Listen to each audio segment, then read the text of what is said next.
Orlando Sword Show, where I've been checking out lots of swords. I'm going to turn this around so we can just go around and give you a search of what's going on.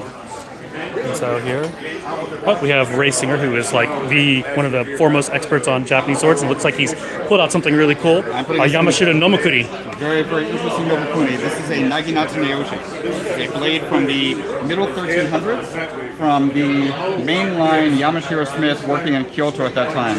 He was a student of Soshu Sadamune, and you see that the blade has a number of different korimono. It has pen at the very bottom, which is unusual and rare for Naginata Neoshi. It has a bonji on both sides, and then over here it has another suiten as well. So is this going to be on exhibit? This is going to be on display for the Yamashiro show, along with Shintobu Kunimitsu, a few Rai blades, Inju blade, and 3 Shodai Nobukuni. Awesome. That's Ray Singer. Check him out at swordsjapan.com. I'm live streaming right now, so. Some cool things. What is your name again? Sean. Sean follows us here on social media. I'm live streaming right now, so.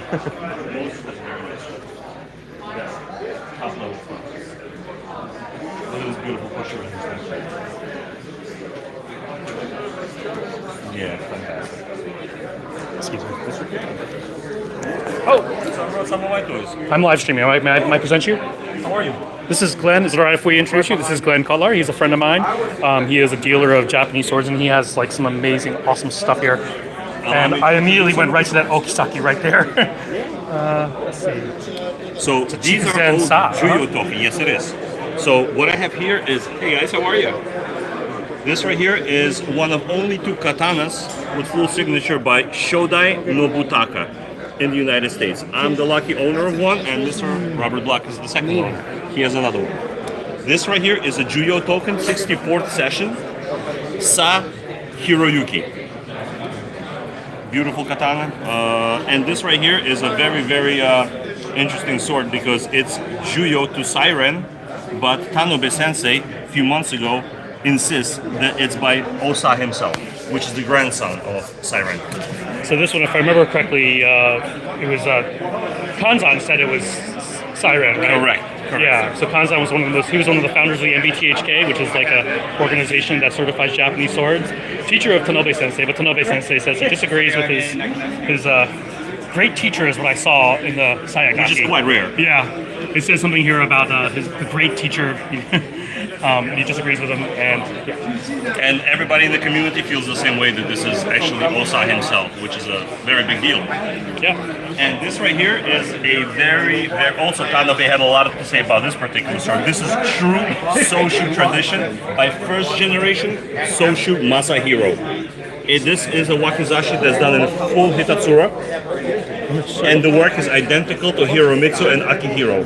Hiromitsu was the teacher, and supposedly Masahiro was the youngest son of Masamune and the student of Hiromitsu.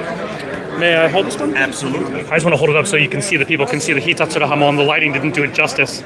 So you can see the polished side of it there, which you can think of as being they don't really illustrate the hamon line very well with the polish, but there's so much detail in the sword, which is what you see in Shoshu swords quite a bit. But this one has a hitatsura hamon. I'm trying to catch it in the lighting, but it's not doing it for me.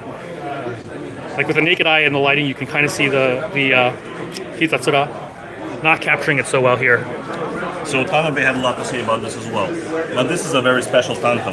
It is by its full signature Juyo token with this koshirai. This tanto is made by first generation Nobukuni, the student of Sadamune.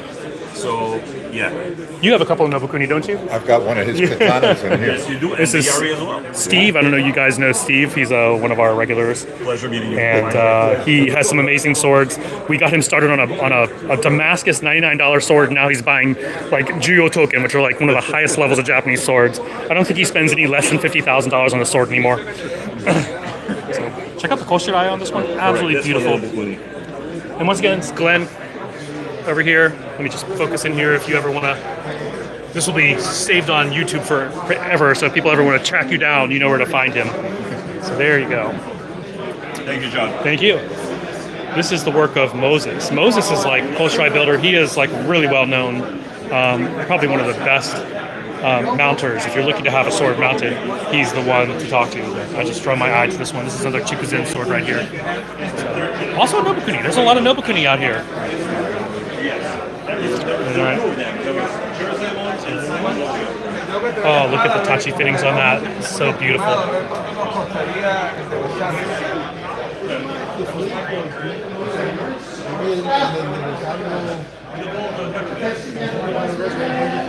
There's a Hakata from Bizen sword, a Hakata tachi. Oh, just look at the detail on this.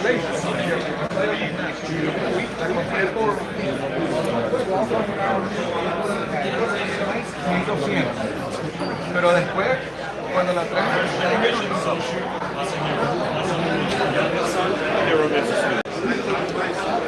I got to see this piece a couple of weeks ago over at Ray Singer's place. This is actually a sankaku yari, a triangle yari. But it has a really long neck, it's really thick, and it's been mounted as a devotional item, but it's absolutely beautiful. I wanted to introduce my 16-year-old son to you because I'm going to give a quick plug here.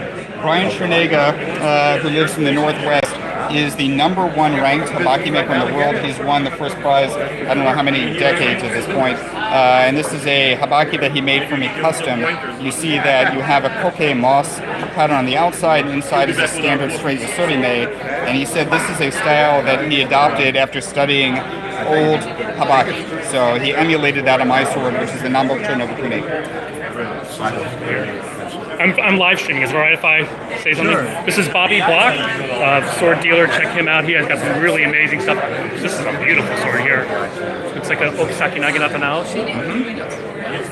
Oh, and you were showing this one earlier with, yeah. This is the one that Gray was showing us earlier. I was like, I knew that looked familiar. So yeah, check out Bobby Block. He doesn't have a business card, but you can always look him up. I guess look up Bobby Block Nihonto. Do you have a business card? But I've been with him for 5 years, so it's got to say something about the company, yeah? Glenn, do you have a business card? I don't have business. Okay. Since I'm live streaming, I just wanted people to see. Okay, Bobby Block right there. First generation Nobukuni. All right. So go check him out.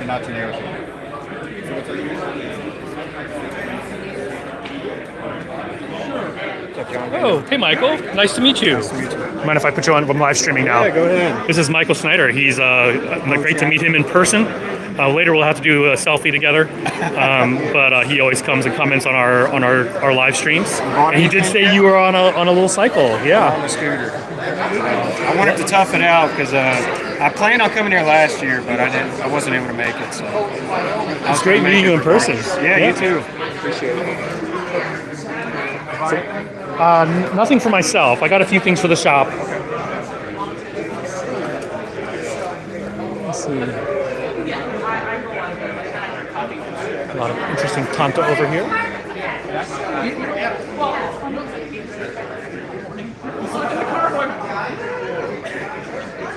I am live streaming. Is it right if I show you? Go right ahead, yeah. This is Desmond O'Neill. You'll see him on Facebook quite a bit if you're on Facebook. Let me just zoom in there. Desmond O'Neill. He was just showing me earlier this amazing Yamato Senjuin sword. This is probably the one I've idolized the most since I've been here. Actually, the second most. There's another Senjuin, a Kosenjuin, over there, but this is the second most. It's sort of the thing I like. Just huge swords. Beautiful. Still got the beautiful shape on this one. Check out all the cool stuff over here.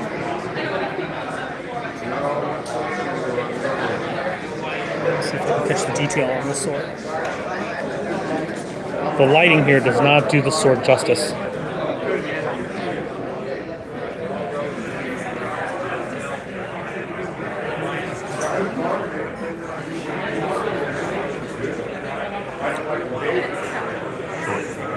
This is actually Mine is like...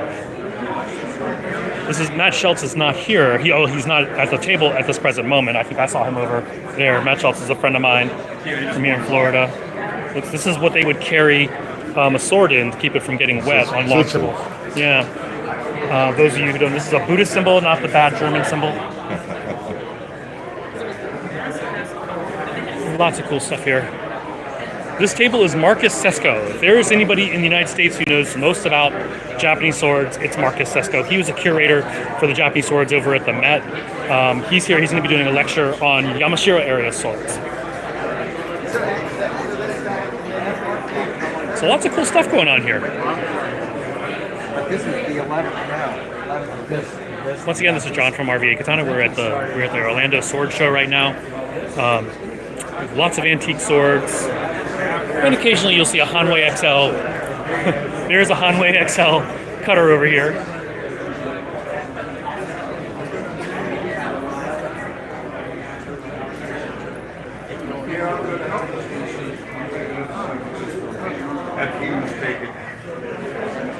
There's a Musha. Another. I'm live streaming. Is it alright if I live stream a sword? Check out this is a Hitatsura Hamon. Looks like it's a Mino sword. No, Soshu sword. Well, Soshu Maker moved to Mino. So that's what you would see, the Soshu school out of Kamakura. They started dispersing throughout Japan and taking their sword technologies with them. So that's a really cool detail there.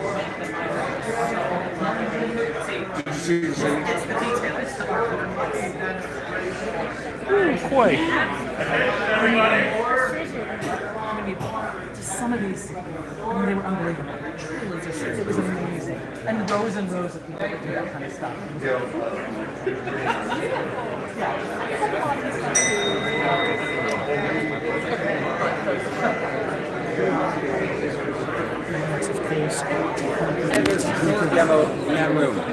Yes. Long time no see. No Kunitanto from Everybody heard of it.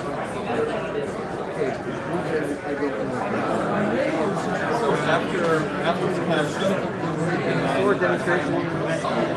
Thank you. Some pretty cool swords over here.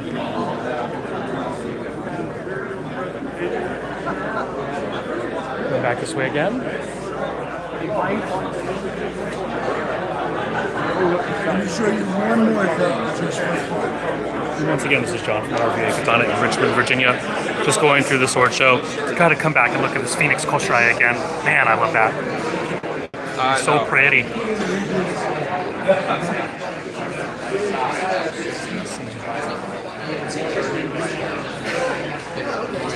Hey, it's Trevor. Oh, we live right now? I am live streaming Trevor and Matt, was it? Yeah. So Trevor and Matt, I've just met Matt today. Trevor, you've seen him visiting us and cutting with us, making us look bad because he's such an awesome cutter. Not so. He sucks at everything else, by the way, but Exactly. no. Hey, I'm John. See you, bro. What's your name? George. George. Nice to meet you. I've seen some of your videos. Oh, thank you. We've talked a little bit on Facebook through like posts and Oh, stuff. are you George? Yeah, with the long last name. Yes, I can't say your last Yeah, name. don't worry. Are you here? Are you or showing? I don't have a table yet. I brought some subas with me. Uh-huh. But the next show I want to. Can I put you on live stream? Okay, this is George over here. I cannot. How do you say your last name? Viniashvili. I'm Like- Georgian. Georgian, not the state, but the country. Exactly. I'm from the country, and yeah, I wish there were more Georgians, but there aren't. I'm like the only guy around. So he is a dealer, mostly Gunto, right? Do you do mostly Gunto? I do some older stuff, traditional fittings. I love tsuba. I sell tsubas. I'm mostly Gunto. I like gendais, and I like koto blades. I love Koto blades too. They're my jam. Yep. Look at that. That's got some weird kind of rust on it. I don't know what it is. I was trying to figure out. I thought it was a first like a Horimono that might have been polished out, but that's weird. A lot of cool stuff here. Nice meeting you. We'll take a selfie later. So yeah, once again, this is John from RVA Katana in Richmond, Virginia. We are live streaming. This is Andy Quirt. I'm going to be doing a video. I've already shot a video on this sword over here. This is actually pretty interesting. It is a Akasaka Senju Tachi, and so it's the tip has been reflamed, reheated, and apparently some samurai, supposedly we don't know for sure, but some samurai would do that in order to soften the blade a little bit, so it wouldn't break in battle. So that's a pretty cool detail. I don't know where Andy Quirt disappeared to, but that's actually a really cool sword. A lot of tsuba over here. In this case here are several Jio Token. So if you look at the MBTHK, they're the ones who evaluate swords. And so the Hozon is your basic level of certification, then Tokubetsu Hozon, and then Jio, then Tokubetsu Jio. And these are all Jio. So in order to have a Jio blade, it is very hard to get that.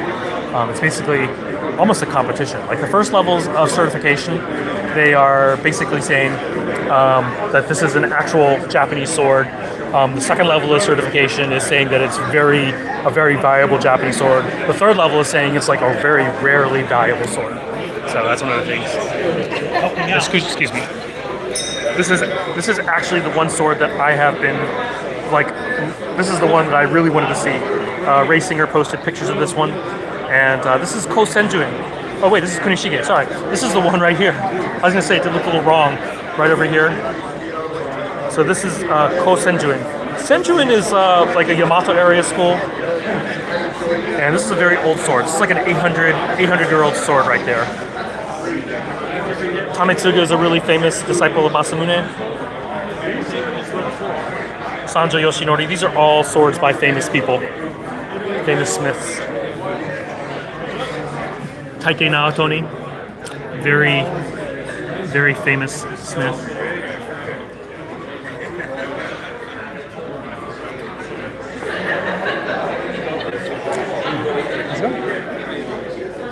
A lot of pretty swords over here. You're going to be on Facebook or? I'm live streaming it on YouTube right now, and then I'll shift it over to Facebook later. This is, I'm sorry, what's your name? This is Robert Fisher. Oh, actually, yeah, Robert Fisher. Fish. And he had some pretty cool swords he showed me earlier. I particularly liked this Handachi right over here. It was really cool.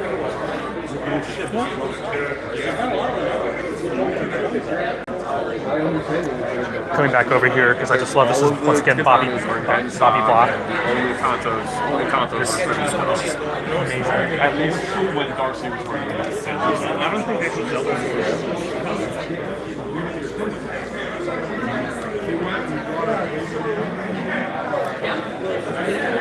So this table has a lot of uncertified swords, and people have been checking it out. Like the people who are in the know, who really know their stuff, are all like, this is a dealer over here. That's Andy Quirt, and they're checking out like all these swords to see if there's any diamonds in the rough. So.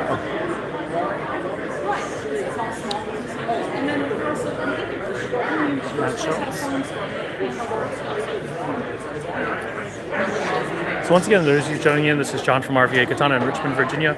We are live streaming, showing off all kinds of interesting things.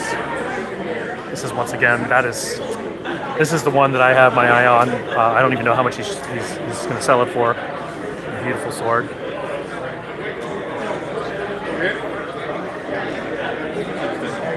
And there are also exhibitions. There's a sword exhibition over here. We're going to go walk over there and see what's going on with that. Just follow along here. For ground combat. So archery.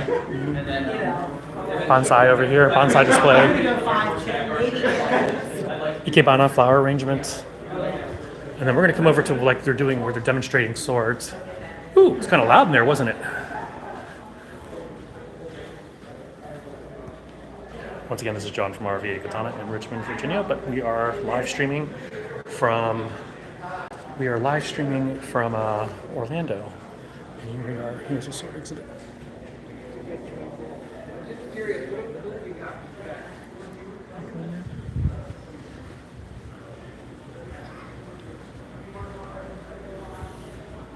Do you have your beauties? Do you have your... Ooh. Once again, this is Steve. We always joke when we're live streaming about Steve and his expensive taste in swords. And actually, later, Marcus Sesko, once again, one of the premier sword experts in the United States, will be doing a talk on Yamashiro swords. Yamashiro being like around the Kyoto area. And Steve has like several swords that are going to be in this. Oh my gosh. Rai Tomokuni. Rai is like one of the most famous makers in Japan at the time. The Rai family swords are kind of like the Rai school, the Rai lineage is so sought after.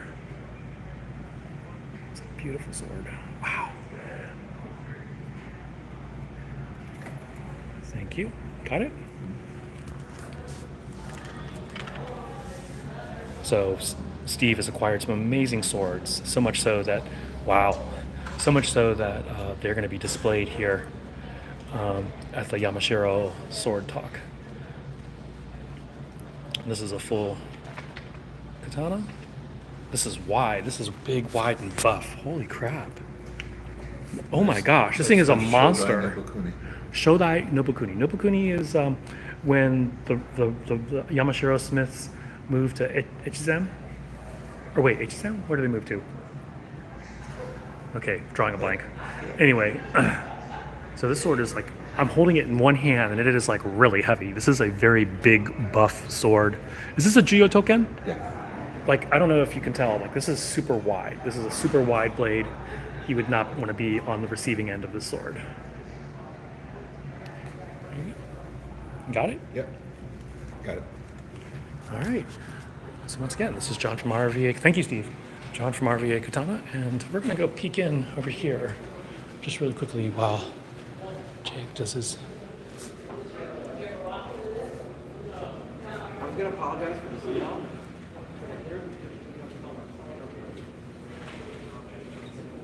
Usually when we come, you know we're here. The targets we use are kind of standard, 3x6, 1 meter by 2 meters, and we soak them for a week. And it can. Our dojo smells like a barn, at least outside the town. We love it, but sometimes people they don't appreciate it like we do. So okay. I think I'll just bow in. Great.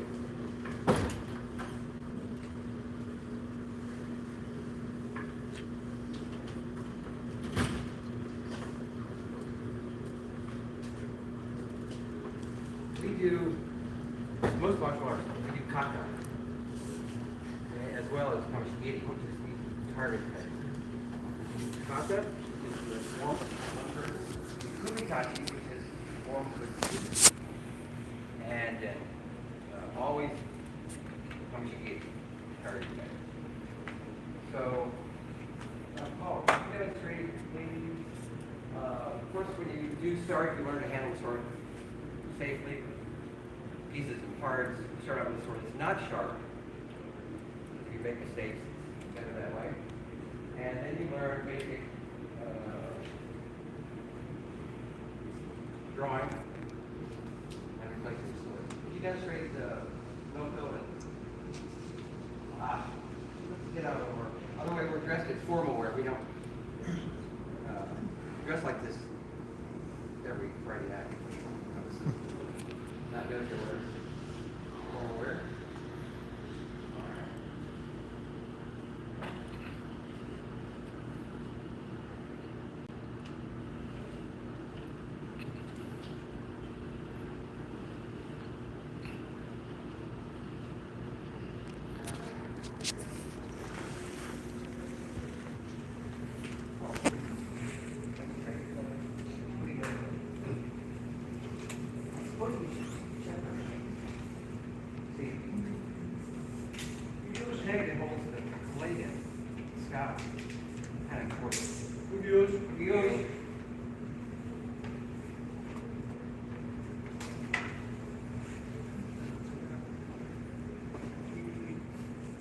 I just throw this out there. Fun fact, our style this way is because if we're right legs forward and use my opponent, traditionally we only put an armored spot on samurai armor to the inner thigh.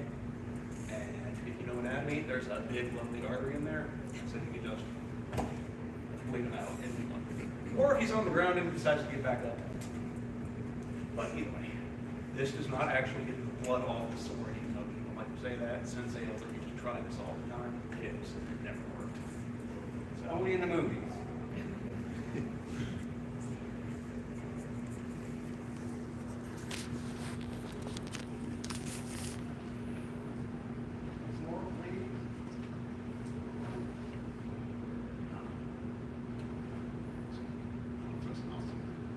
want so much down. This is not slow, slow, slow, slow, slow. You have someone in class and they want to. This is the weakest part. If he wants to, he can charge me and he can beat me. So I'm going to be quick. That way, first draw, but in, out. And I've got that's the beginning and the end of each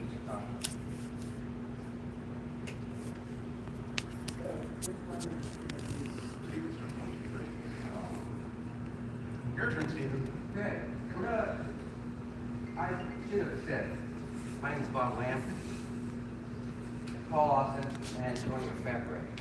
Okay, I've been since we started 30 years ago. Many years. And Steve is a student, hasn't been doing that long, so he wants to show you what he's learned in 6-7 months. And we have kata and you're going to do 1, 2, and 3. Okay. You can face. I would say start up there. And you can do towards me. Okay. In the corner. Yeah, so you're going to be doing this way. Go. There. Okay. So I'm going to kata.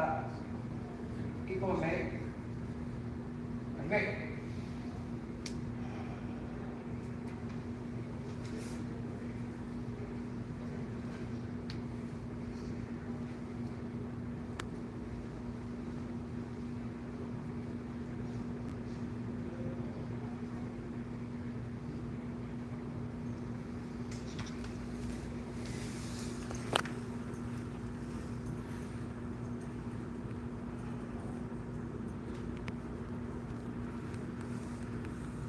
You know me?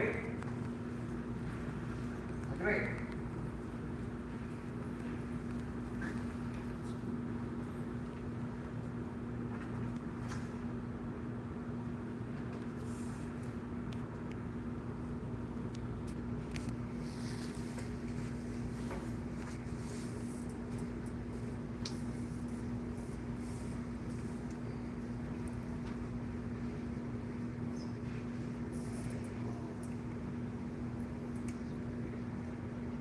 Somebody. Me.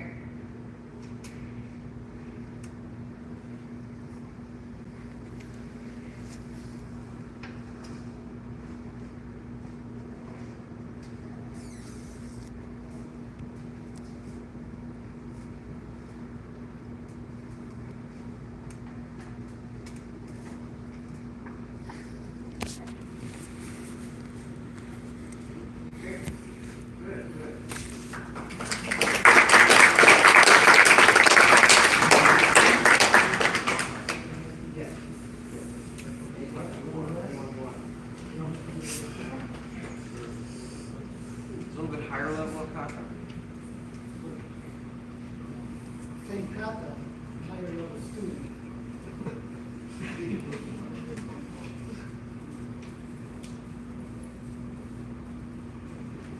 Ready? Go!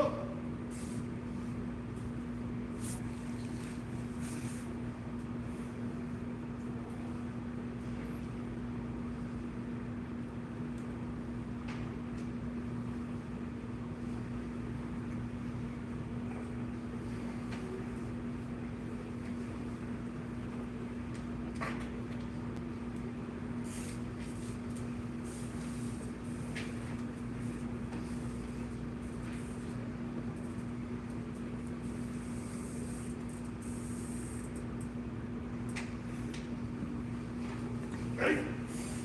Go!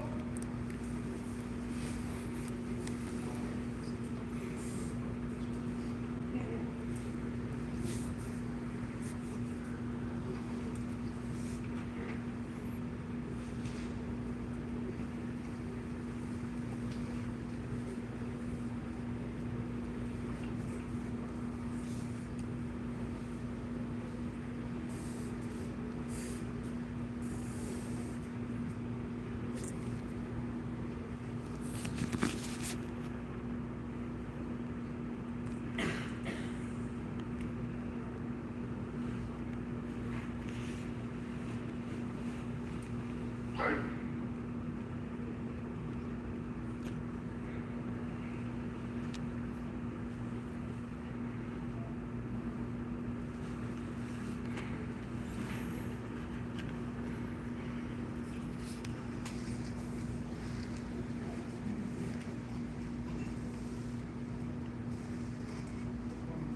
thank you. We have only 8 kata in our school. Basic, those basic. Some schools, how many kata do you have? There's 9 different schools, including codes, so yeah. Some schools have 20, 30. You just keep going. Fantastic. Ours is really simple, and that's to learn. The kata is to learn just those basic movements. You can demonstrate. Do it on position. Do it on. So really, you can only cut. You can cut from center position, high, call it Jodan is the head, in.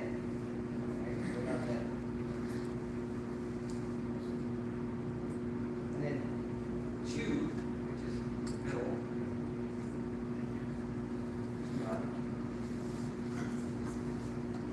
You cut, oh, yeah, cut. Yeah. Then, the low cut up behind, all the way. And then there is the diagonal cut, case off. That's it, case off. And then he switches his feet, he does the other case off. That's about 45. And then there's Yaku case off, which is going the other way, back up. Right, for both sides.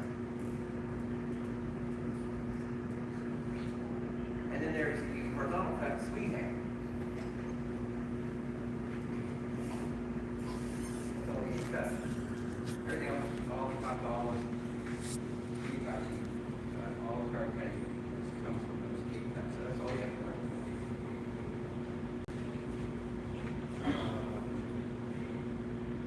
A little bit more complex. This is a different associated with the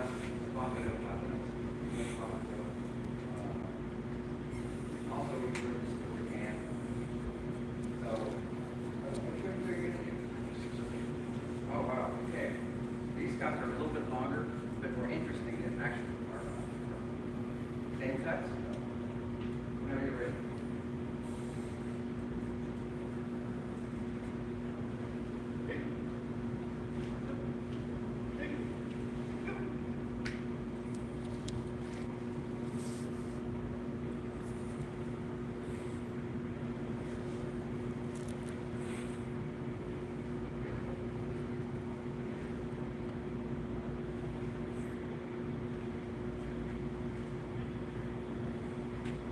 That was 4 enemies in front. And then something in it.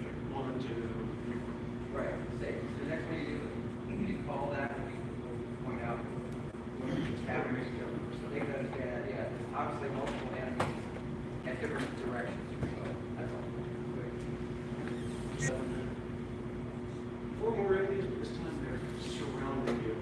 One of our other guys who wants to come here. He says he likes to imagine walking into a restaurant.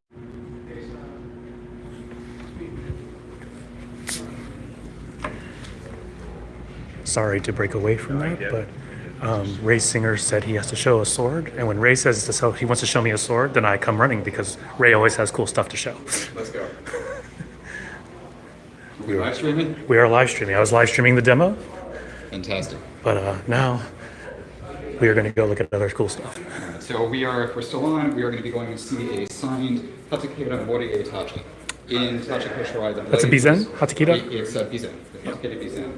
Late Kamakura, the first generation worked right around 1290. This sword came out of a collection in Mexico. It was on display at the Mexico National Museum for, I think, 2 years. It was owned in Miami, and then it went to Moses Becerra, who has the blade right now. It's a Nijime Tsurayagi, so slightly shortened, but still signed Tachi from that Lake Kamakura time period. I saw that one. That one had a really beautiful Tachi Koshirai. Did he make it? Did he make the Koshirai himself? No, everything was antique. When I saw it, it was a little bit loose, so Moses is very skilled at working with and adjusting Koshirai, but it's a beautiful deep lacquer Tachi Koshirai, and the blade has a very flamboyant Choji and Ko-Choji Hamon, extremely bright, a lot of activity inside, deep ashi, a lot of just very complex Choji. Once again, this is Ray Singer, who's like one of the most knowledgeable people on Japanese swords here in the U.S. So, like when he basically sent me a message and said, "Come check out the sword," and so yeah, that's why I left the demo. So, gotta squeeze through people. So this is the blade here. So it is Tachi, slightly shortened to the very end, signed with a Nichibe 2-character inscription of Wariye. And there were a few generations, but this one is the first generation Wariye. And the whole blade is just very, very complex Choji. So over here, it's a lot wider, with more activity. It becomes a little bit more low-lying as you go into the upper blade, the Monoguchi. And then the blade recently had a new Shirasaya with a Saigaki by Tanabe Sensei. Tanabe was the lead researcher for the MBTHK for decades. So he gives the attribution of when the sword was made, his assessments of quality and details the workmanship, and the associated touch. This is beautiful. Well, I showed this earlier, but now you get Ray Singer's description. Is it cool if you handle the sword and hold it up to the light? Because you're describing the Hamon, but my camera is not picking it up. Yeah. So if we were to sight this towards a point light source, you can probably see the activity of the Yakuza. I'm just going to wipe it down because there is a trace of oil over here, so we can see a little bit better. By the way, in the background, that's Moses. He is like one of the just amazing Koshirai makers. So you can see it's a little bit more low-lying going into the Manouchi. It has a kokosaki at the end, but then if you really want to appreciate the Akiba, if you look down towards the base, first off, you see that the blade has a Midari Utsuri. So the Utsuri here is a reflection of white hardening, the Oi, up in the G. It mirrors the Hamon, and that is a textbook Bizen trade as well. And over here, you can really have a lot more room in the Hamon to play, to see all the activity. And you see this complex Choji Mirare Hamon with deep ashi, so the legs of hardening going down into the Yakiba. And over here, a little bit of Kintsugi running through, more Utsuri that's kind of straddling the Shinogi all the way up. And then blade has a thin Sugu Boshi, and then kind of a very, very shallow Kochoji in the Manouchi area, the upper part of the blade. Thank you so much, Ray, for describing that. Thank you, Moses, for letting us look at this. Once again, this is Moses Becarra. He's like one of, I'm live streaming, is it all right if I introduce you? Moses Becarra, he is one of the, like, Koshirai maker, polisher, so does an amazing job. You made this, the saya, painted the, he's using Japanese urushi, basically a Japanese lacquer, to make this like flaming saya. Absolutely beautiful. He makes shirasaya as well, so if you're looking to have your swords. And then polishing. So he does it all. Oh, we're getting really good light on the Hamon there. This is like a perfect angle. You can see the Hamon line on this one. This is... trained in Japan as a polisher. He was trained. You're still a young man. He's a younger when he was a younger man. He was a younger man. There you go. Trained under Kentaro Nishikawa at NTHK. He's the emperor. He was imperial polisher. That's right here. Very well documented. So that's Moses. If you want a sword polished, he's the one to talk to. You can be patient. Does amazing work, Togishi work. One of the first polishers in the United States who learned in Japan, and some amazing work that Mr. Moses does. Amazing. And with the saya work, this is something new. I think it's incredible. I actually want to make a saya like this for my Nobutaka sword. Mm-hmm. I just don't understand their artistry behind it and the skill that's required. I mean, it's just when I looked at this, and you can see the layers and layers of of this special paint. It's natural paint made from tree sap. It's out of this world. This is the endorsement from Glenn Collar, who is a dealer himself. Top level stuff. Here we are. I'll give you an interesting lesson on saya. This one wasn't completely finished, but the Japanese in the early times, they would coat their saya with a cloth, and then they would put rushi on it. It created almost like a fiberglass effect. And then they would lacquer it over and put the finishes on it. The interesting thing was that you saw that in the very early swords that they used for actual battle. In the Edo period, when it was just They have kind of time, yeah. they didn't really spend that time. You'll find many of the later period sayas have chips that come out, and you see there's no layering like this. So this is what you would have seen back in the day. This is like an old. Yeah. So in some of these that I do, when I get, this is an old saya that was refurbished. So that one also had I wrapped it and put a coating of lacquer over it. And what that does is it just reinforces the seam. Someone's complimenting your nails too. They say you have beautiful nails. Well, thank you. Yes. And a lot of people don't know, like a handle, the strength of a handle is not only in the fact that it's got silk and if you see the early handles, the shark skin would wrap all the way around. You see that all the way around. The seam is in the middle because what it's holding is the wood from splitting, and then the cord would wrap around it. Later on, you see now they put little slivers of same. They weren't using them that time. I've heard that during the Edo period, some samurai would use the panels, but then cut it down the belly to make it look like it was wrapped all the way around. You see that all the time. Yeah. You see how, because it's more artistic at this point in time. You know? Anyway, it's interesting here. I kind of like this, like the lacquer work. I do all the detail stuff because I mostly focus on polishing. I do all the detail work that's important, and then I've got my students that I train to hand sand all the way down to polishing. This is all done by hand. There's no cheap spray paint done on these things, you know? And it's fun. Like even something like this is a very unique style in Japanese. This is done by putting a layer of black lacquer, sprinkling rice on it, pressing the rice into it. When the lacquer hardens, you pop out all the rice. Then you put layers of red and yellow. And that's what creates that effect, and it builds high. Then you sand it all the way down, and it creates the effect. This has just been beat up a little bit, but it would have the same kind of finish. You see? That's so cool. And there's too many variations. This and this are the same. The only difference is this has much more gold, actual gold powder. Oh, wow. This is just sprinkled on. This is all layered in gold. And you can see traces of the red underneath it. Yeah, I was just noting that it's very three-dimensional. You can't really tell. The camera doesn't pick it up. Right. But the gold is layered in there, so there's this three-dimensional effect on it. Even the color, you hold it, you see the color changes. Out in the daylight, it's amazing. But samurai at the time, they had wealthy samurai. They had a lot of poor samurai. Right. They liked stuff that was interesting. That's why they wore colors. Not everybody did. The Aido wore black. You know? In Japan, they had blues, yellows, every color. Amazing. But anyway, I hope it was a little bit instructive. Thank you so much for your time, Moses. Once again, check out Moses Becarra. He does restorations, shirosaya if you're looking to have your sword done. They can look for here we go. Because there's information there for them. They can study. There you go. Thank you so much. You're very welcome. All right, we'll go back to the demo. This is the one I was really interested in, but one of the interesting, well, I shouldn't say not interesting, but you can basically tell in this area, this part of the sword, that all the detail is gone. So that's one of the sad things about this particular one. So I had been eyeing this one, but then after careful inspection, Ray actually was saying this is... All right, we're gonna go back to the demo. Sorry for that break, but like I say, when Finger says, come see a sword, I come running.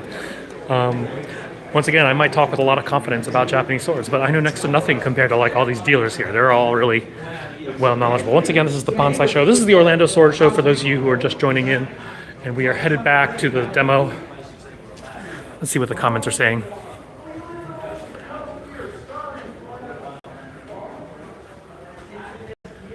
And we're going back.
Once again, we're at the Orlando Sword Show. Lots of antique swords and demonstrations. And it looks like they're about to demonstrate Tameshigiri, or Suimonogiri, as the case may be.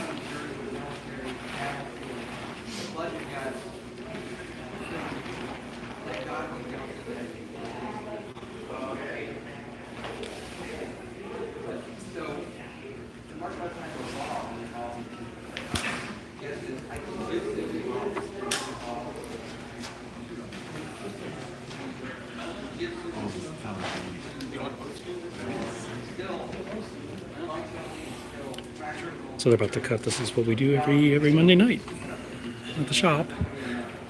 And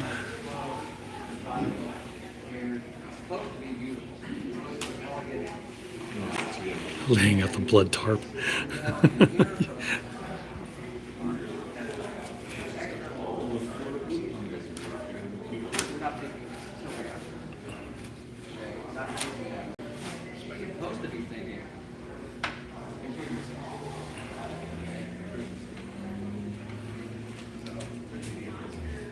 This is Tameshigiri.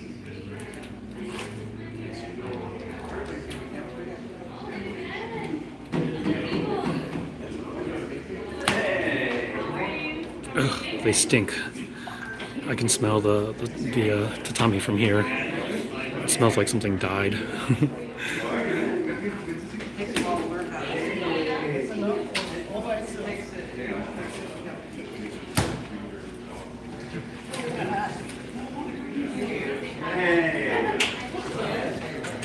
You smell the whiff of tatami coming out. And honestly, these tatami, whatever they are, smell like something died.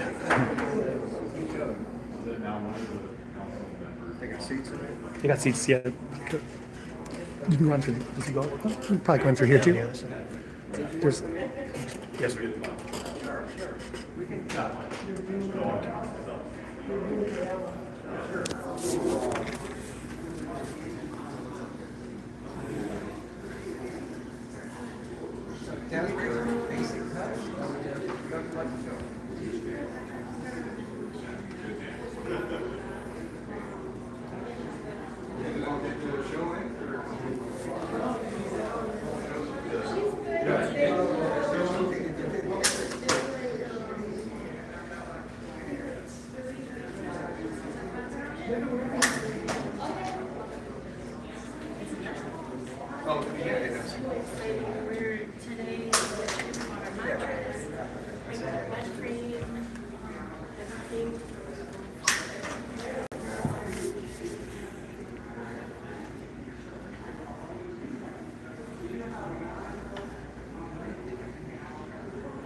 It's a standard, just the standard.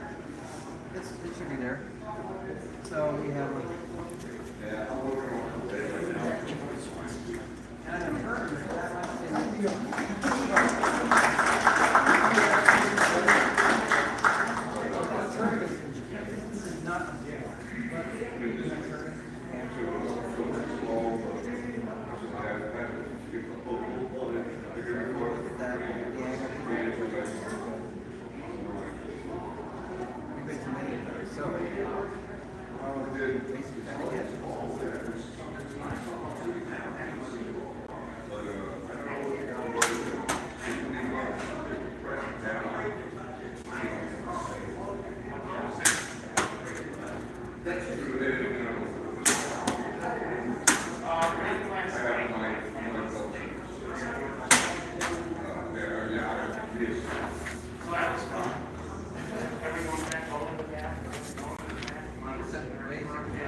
I'm guessing it's a Motohara based on the size.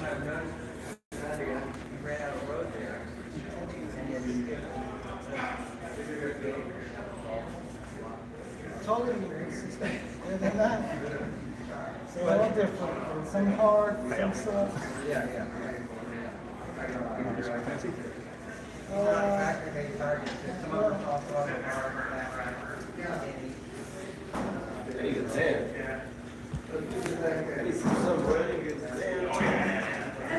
Howdy.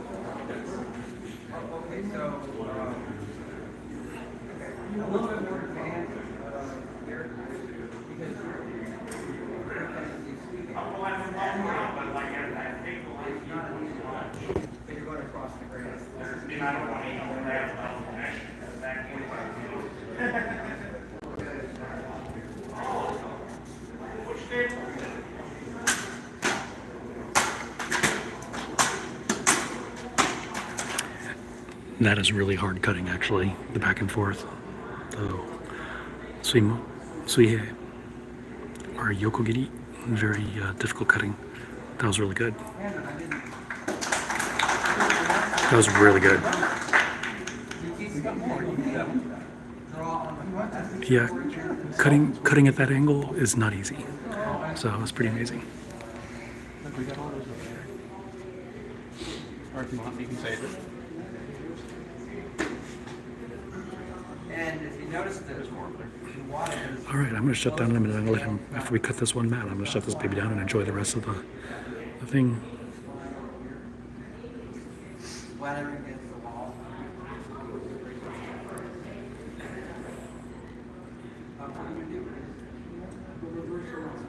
Yep.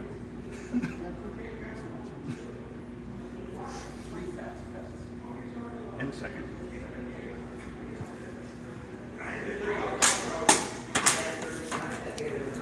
Very nice. Okay, I'm going to go ahead and shut this baby down, but maybe I'll walk back through here. And maybe we find the organizer. We can talk to him a little bit.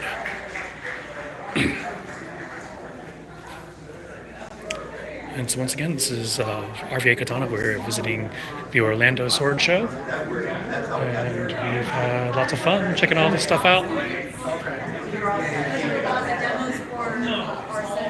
And we're back in here again.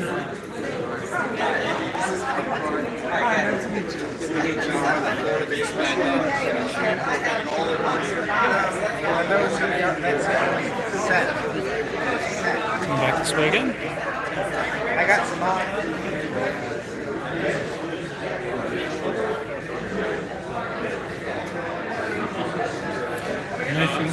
I am actually thinking about buying this tsuba. It's nothing that I have ever seen before. The color of the steel is incredible. That is spectacular. It looks blue. The steel looks blue with gold. That is something I've never seen before.